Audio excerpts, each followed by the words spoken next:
Double disc ఏ విధంగా work అవుతుంది, ABS ఎలా వర్క్ అవుతుంది, సింగిల్ డిస్క్ ఎలా వర్క్ అవుతుందో ఇప్పుడు మీకైతే చూపిస్తా. ఇది వచ్చేసి అయితే ఏబిఎస్, ఇది డిస్క్ ప్లేటు.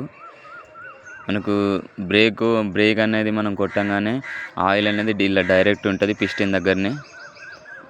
ఇక ఆయిల్ అనేది క్యాలిబర్లోకి వెళ్ళి పిస్టన్ అనేది ఏమో మనకు ముంగటికి తోస్తుంది. బ్యాక్ డిస్క్ వచ్చేసి అయితే 65% అనేది పడుతుంది బ్రేక్ అనేది మనం బ్రేక్ కొడితే.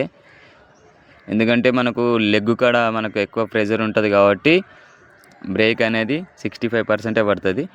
ముంగట డిస్క్ అయితే 100-100 పడుతుంది. దాని వెనుక మెకానిజం అంతే. ఎందుకంటే సింగిల్ డిస్క్ ఏమో 100% పడుతుంది. ఎందుకంటే వెనుక సైడ్ బ్రేక్ డ్రమ్ ఉండదు కాబట్టి అది 90%, 80% అట్లా పడుతుంటుంది.